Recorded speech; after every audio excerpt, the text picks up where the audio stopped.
As a single mum, Tamara is battling as it is to make ends meet. But her biggest fight is over the thousands she owes in driving fines. She says she doesn't own a car. The cameras even show someone else behind the wheel. It's an overwhelming situation for Tamara. Every few weeks, a new road fine arrives in her letterbox, pressuring her for money she doesn't have. It's just hard. And my mental health is just taking its toll. I feel like I'm left on my own to deal with it, which is I'm going to be stuck with paying for it all, which is not right. Not right because Tamara says she doesn't own a car, and according to government road records, she hasn't held a licence since this one expired in 2021. I'm not the driver, and I don't even drive a vehicle and don't even have a licence. I have no idea what to think, actually, because it's unexplainable.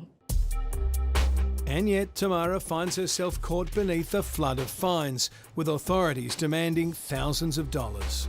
It just doesn't make any sense, and it shouldn't make sense in anyone's eyes, no matter if you talk about all the things, all the fines, it just does not add up, and it's clearly fraudulent. There's something in the formula here that doesn't sit right for this single mum, and she's not going to give in to the fine-feeding frenzy. Tamara thinks someone's playing games, and she has a clear message for the relevant agency, Fines Victoria. This is so not fine. In 2024 alone, Tamara received 16 different road fines involving 14 different licence plates. The incidents taking place all over Melbourne. Do you own 14 cars? I wish. If only I owned one. As we dive into the paperwork, it becomes more apparent that this is a fine mess indeed. Is it just Victoria? No, actually. Recently I've gotten 3 fines from New South Wales. So this thing's gone interstate? Yeah, to Bankstown? That's in Sydney. Have you ever been to Bankstown? No, never. Have you ever been to Sydney? Never. Tamara's also been online accessing the police camera images of the offences she's accused of. And here the evidence against her begins to crumble in a flash. Tamara is facing a $577 fine for driving with a device in January. This is the police image of the offence being committed and the driver who did it. Authorities have also accused Tamara of driving with a device in February and provided this image from the day in question.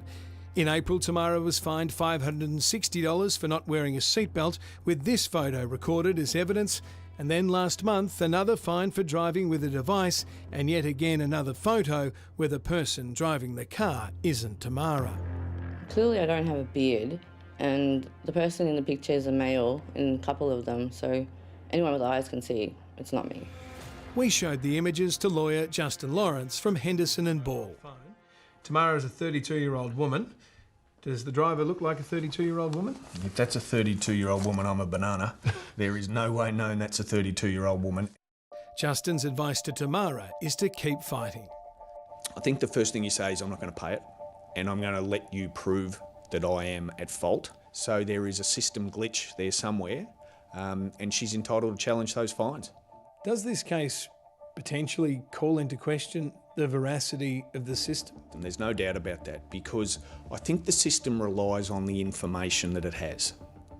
And if the information is inaccurate, then the system can't work. Some of the fines have even been sent to the address of Tamara's mother Sharon on the New South Wales-Victorian border. To see my daughter, she's pulled herself together all these years, and now this is all happening, and now, yeah, it's taken its toll on her and me to see her suffer. For now, the only four-wheeler Tamara drives with any regularity is the stroller, going to the park with daughter Biafra for some momentary relief from the ups and downs of her case.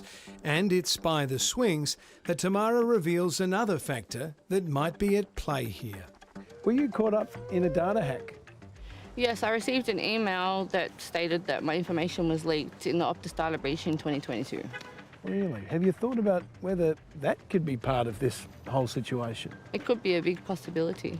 I can't rule it out. At the time, Optus confirmed Tamara's expired licence number had been leaked, but the image of her licence hadn't been. And that's just part of a growing theory. Could this be the missing piece of the puzzle?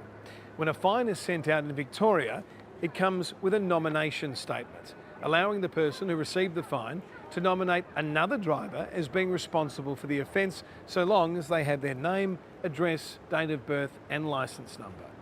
Could this be how Tamara ended up with a letterbox full of fines?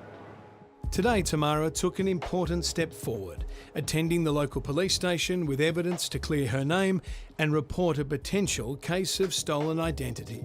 How do you feel after that? Definitely being listened to now, thanks to you guys. Yeah, thank you so much for your help. Well, hopefully this mess gets sorted and quickly for you, Tamara.